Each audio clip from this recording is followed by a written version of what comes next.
Bienvenue dans le podcast Entrevoix. Je m'appelle Sonia Hiver, je suis artiste, exploratrice d'imaginaire, chercheuse de résonance et pour ce 10e épisode, écrivons sans entrave avec Sylvia Plath.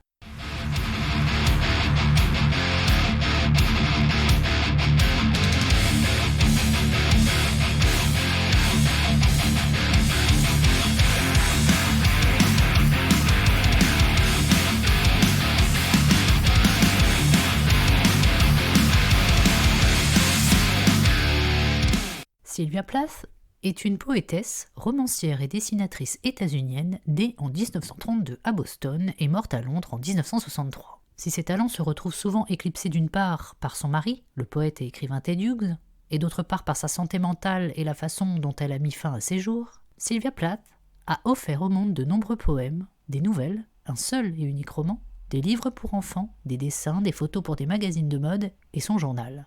Elle est devenue malgré elle symbole et icône féministe du génie féminin dominé par le patriarcat.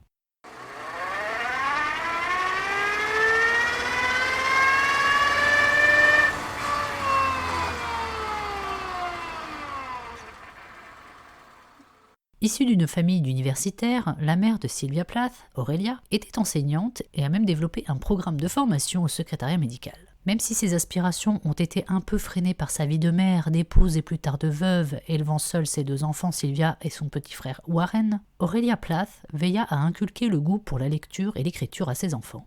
Elle détecta d'ailleurs très tôt chez sa fille un grand talent d'artiste et projettera sur elle beaucoup d'ambition.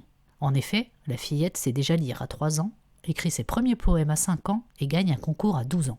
Sylvia Plath est une enfant solitaire qui préfère se plonger dans l'écriture et la lecture, et toute sa vie, elle aura une soif de connaissance et de savoir, et sa beauté sera même repérée pour poser dans des magazines.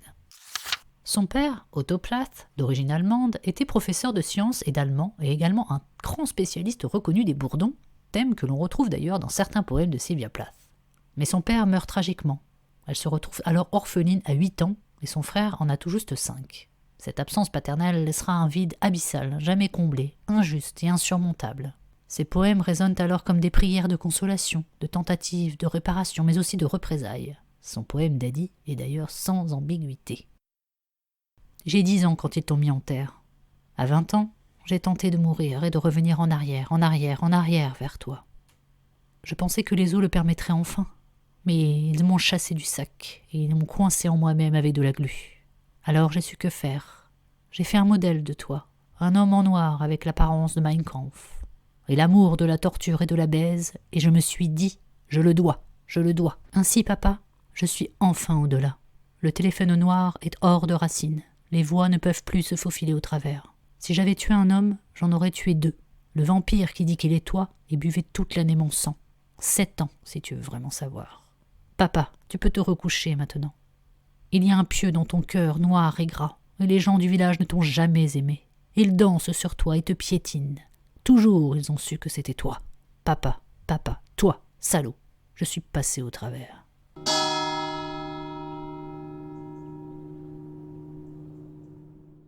Dans son poème, elle insinue que son père est un nazi, et elle lui reproche également de l'avoir laissé. Il faut d'ailleurs préciser que, pensant être atteint d'un cancer incurable, son père a tardé à se faire soigner. Et cette prise en charge tardive pour ce qui s'avère être du diabète lui valut d'être amputé et succomber des suites de son intervention. L'écriture de Sylvia Plath joue avec la vérité, comme pour brouiller les pistes. Mais la rédaction de son journal est en quelque sorte un embryon de ses futurs poèmes. Même s'il est édité incomplet et amputé de passages que sa mère ou Ted Hughes n'ont pas voulu exposer, elle y détaille son quotidien, ses réflexions, ses questionnements, ses notes de lecture, ses colères, ses doutes. Elle s'y flagelle même parfois, et se reproche ses apitoiements. Je vais me tuer, on ne peut plus m'aider. Il y a tant de gens bien plus malheureux que moi. Comment puis-je aussi égoïstement réclamer de l'aide, du réconfort, un avis ? Mais non, c'est moi qui suis responsable de ce gâchis. Et même si en ce moment j'ai perdu ma capacité de mise à distance et par conséquent mon sens de l'humour et ma créativité, je refuse de me laisser aller, me rendre malade, devenir folle ou me réfugier comme un enfant pleurnichard sur l'épaule de quelqu'un. Le traumatisme de la perte de son père est sans doute un des éléments qui la poussera à vouloir en finir avec sa vie une première fois en 1953. Elle a alors 20 ans. Son effondrement est progressif. Elle réussit à faire éditer ses premiers poèmes, mais la dépression s'installe, en plus des soucis financiers et du surmenage. Le coup final sera porté par son refus à un atelier d'écriture d'été de Harvard. Désespérée, dans son journal, elle s'adresse à Dieu.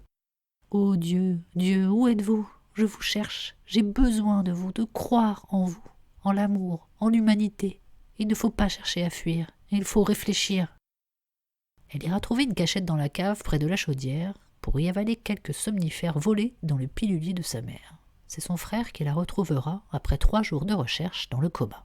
Et de cette tentative avortée, elle en gardera une cicatrice sous l'œil droit. Après de longs mois, elle reprend pied petit à petit, soignée à coups d'électrochoc, qu'elle décrira dans son poème intitulé Tulipe.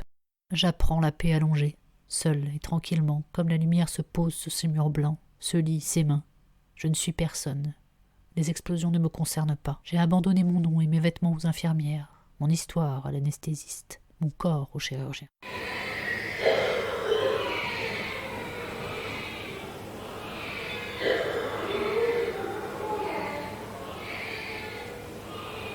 L'écriture est son refuge, et comme Sylvia Plath est une élève brillante, elle décrochera une bourse pour partir à Cambridge en Angleterre. L'opportunité pour elle de se départir de sa forte dépendance à sa mère, qu'elle avoue haïr au plus profond d'elle-même. Mais de cette relation ambiguë et complexe, le lien sera gardé par les quelques 600 lettres que contiennent leurs correspondances. Cette nouvelle vie l'enthousiaste. Elle publie ses poèmes sur le campus, participe à des réunions politiques, fait du théâtre, rencontre des gens du cercle littéraire. Et l'ambitieuse Sylvia Plath ne veut pas se conformer aux attentes de la société américaine d'après-guerre qui muselle les libertés de choix et d'action des femmes, les limitant à des schémas étroits où mariage et maternité étouffent souvent toutes aspirations. Dans son journal d'ailleurs, elle envie les hommes. Elle écrit en 1951 « J'envie les hommes pour la liberté physique qu'ils ont de mener une double vie, leur carrière, leur vie sexuelle et familiale. J'ai beau faire semblant d'oublier cette jalousie, elle est toujours latente et insidieuse, venimeuse. » Et l'écrivaine ne se prive pas de multiplier les rencontres et les aventures. Je m'efforçais de faire comme un homme, pouvant choisir de coucher ou de ne pas coucher avec un tel ou un tel. Je me vengeais. Elle explore ses désirs et s'affranchit par la sexualité. Sa liaison avec un étudiant nommé Richard Sassoon sera une des plus importantes, car il la pousse à écrire, à être publiée et laisser son désir amoureux s'exprimer autant que sa part d'ombre qui flirte sur les sentiers épineux de la mort et du néant. Mais la rencontre déterminante sera celle avec le poète et écrivain Ted Hughes lors de la cérémonie de lancement d'un magazine de poèmes pour étudiants en 1956. L'ambiance est euphorisante et désinhibée par l'effet de la musique et de l'alcool.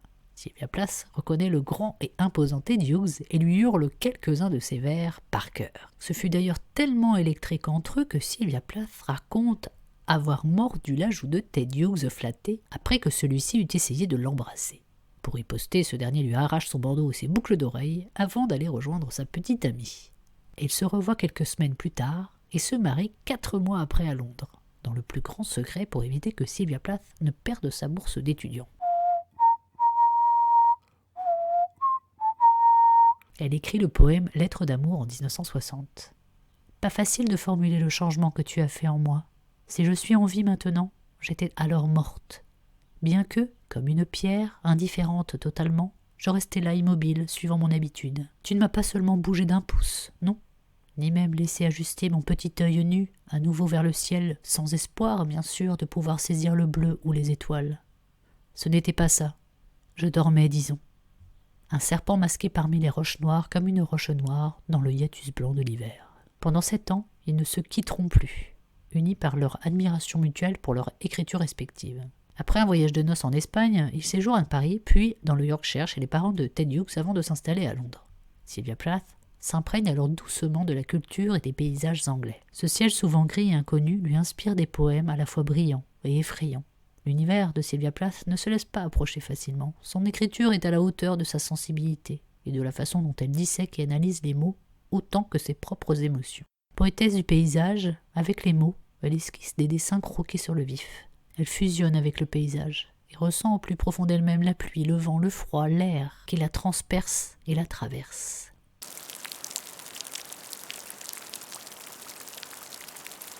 Son poème « Wuthering Eyes », en référence à l'œuvre des sœurs Brontë, illustre parfaitement ce lien avec le paysage. Les horizons m'encerclent comme des fagots qui penchent, disparates et pour toujours instables. Il suffirait d'une allumette pour qu'ils me réchauffent, et que leurs lignes fines rougissent l'air, lestant le ciel pâle d'une couleur plus sûre, avant que les lointains qu'elles fixent ne s'évaporent. Ils ne font que dissoudre et se dissoudre comme une succession de promesses à mesure que j'avance. Nul vide ne s'élève au-dessus de l'herbe, ou du cœur des moutons. Et le vent vient se déverser comme la destinée, courbant chaque chose dans une seule direction. Je sens bien qu'il s'efforce d'aspirer ma chaleur pour l'emporter. Si j'accorde aux racines de la bruyère une trop grande attention, elles finiront par m'inviter à blanchir mes os parmi elles. Lors de ces quelques voyages, Sylvia Plath dessine. Son trait est sûr, équilibré et juste. Frida Hughes, sa fille, fera d'ailleurs éditer les dessins de sa mère. Son talent pour le dessin était pour elle un moyen de s'apaiser, de se concentrer, et sa façon aussi de prendre conscience et possession des lieux et des ambiances des différentes villes et endroits qu'elle a visités.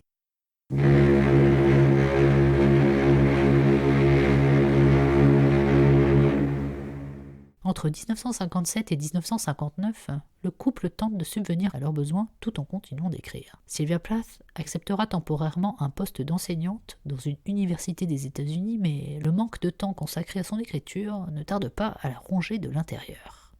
Les problèmes d'argent la tracassent beaucoup, sans compter son désir profond de maternité qui se fait attendre. Tout au long de sa vie, Sylvia Plath veut tout. Elle veut trouver un équilibre entre création et intellectualité, entre mariage, maternité et sexualité. Elle veut être une bonne épouse, une bonne mère, une bonne maîtresse de maison et exercer sa passion pour l'écriture. Plus tard, face au succès grandissant de son mari, elle tient le rôle de secrétaire et d'agent littéraire, pointant les difficultés de faire carrière pour une femme et de pouvoir évoluer dans un rôle ou un métier sans entrave, sans sacrifice ou choix à faire. À la fin de l'année 1959, la naissance de leur premier enfant Frida irradie Sylvia Plath de bonheur, avant la naissance de leur deuxième enfant, Nicolas, en 1962. La vie heureuse est rythmée par le travail. Son mari s'occupe des enfants le matin pour qu'elle écrive. L'après-midi, les rôles s'inversent et la famille se retrouve le soir réunie. Mais le mariage subit un accroc impardonnable.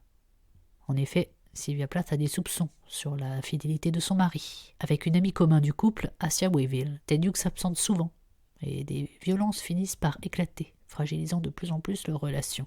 « Un jour, ma mort viendra de lui », écrit-elle au sujet de son mari. Et elle découvre la trahison, ce qui la met dans une rage terrible et telle qu'elle finit par mettre Ted Hughes à la porte de leur maison.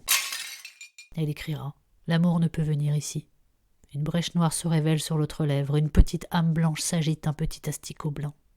Mes barres aussi m'ont déserté. Qui nous a ainsi démembrés? L'obscurité s'au fond. Nous nous touchons comme des estropiés. » En 1962, elle retourne s'installer à Londres avec ses enfants et loue un appartement situé dans la maison du poète William Butler Yeats, grande voix de l'Irlande, lui aussi expatrié. La même année, son roman intitulé La cloche de détresse va être édité. Quasiment autobiographique, ce récit à l'humour noir et glaçant raconte la dépression et le mal-être d'une jeune femme dans les États-Unis des années 50. Mais cette parution sous pseudonyme a amplifié ses incertitudes sur son avenir en tant qu'autrice. Quelques jours avant sa mort, elle envoie une lettre déchirante au médecin psychiatre qui la suit. « Je suis incapable d'être moi-même et de m'aimer moi-même », conclut-elle. La folie la hante. Les angoisses ont repris le contrôle. Les questions se bousculent, les ruminations se succèdent, et voir Ted Hughes heureux la détruit. Elle craint de perdre la garde de ses enfants. Réussir a toujours été un devoir pour elle, un pacte conclu avec elle-même. Mais vivre un jour de son écriture lui semble impossible. Elle se sent seule, désespérée, épuisée, sans solution. Plus d'espoir ni d'attente, tout est déjà écrit. L'hiver 1963 est particulièrement rude et glacial. Ce matin-là, elle prépare soigneusement de quoi manger à ses enfants qui dorment encore. Elle condamne avec précaution les aérations, elle ouvre le gaz et met fin à ses jours en se mettant la tête à l'intérieur du four. La majorité de son œuvre sera publiée à titre posthume et continue d'influencer des générations entières par sa soif inassouvie d'écrire et la révolte de ses désirs empêchés par une société inégalitaire et conservatiste.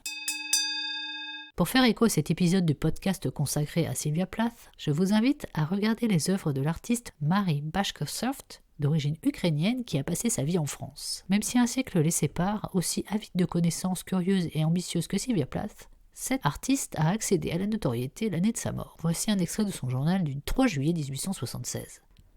Ce pauvre journal qui contient toutes ses aspirations vers la lumière, tous ses élans qui seraient estimés comme des élans d'un génie empoisonné, si la fin était couronnée par le succès et qui seront regardés comme le délire vaniteux d'une créature banale si je moisis éternellement, me marier et avoir des enfants, mais chaque blanchisseuse peut en faire autant, à moins de trouver un homme civilisé et éclairé ou faible et amoureux. Mais qu'est-ce que je veux? Oh, vous le savez bien, je veux la gloire, et ce n'est pas ce journal qui me la donnera. Ce journal ne sera publié qu'après ma mort, car j'y suis trop nu pour me montrer de mon vivant. D'ailleurs, il ne serait que le compliment d'une vie illustre. La seconde résonance est la série de photos intitulée Film Stills de l'artiste et photographe américaine contemporaine Cindy Sherman. Cette série comprend plus de 70 photos en noir et blanc réalisées entre 1977 et 1980. Chaque image individuelle est en quelque sorte une fausse photographie reprenant la mise en scène typique d'un film. Chaque photo interroge la femme et sa représentation, à la fois auteur et sujet. Elle endosse les rôles de styliste, coiffeuse, metteur en scène, modèle. La femme est à la fois surexposée et absente, représentée ou anonyme. Cindy Sherman dénonce les codes sociaux et pointe tous les stéréotypes féminins qui ne sont que des constructions sociales. Voilà, le 10e épisode du podcast Entrevoix arrive à son terme. J'espère qu'il vous aura donné envie de découvrir l'œuvre de Sylvia Plath. Et si cet épisode vous inspire, s'il vous parle, n'hésitez pas à me le faire savoir par le biais des réseaux sociaux, Twitter, Instagram, LinkedIn, sur mon compte Sonia Hiver, où vous pouvez également rejoindre le groupe Facebook Entrevoix et sa communauté pour partager, échanger vos mots, votre poésie, bref, toute votre créativité en lien avec cet épisode. En attendant, je vous souhaite de belles résonances et je vous dis à très vite pour un nouvel épisode.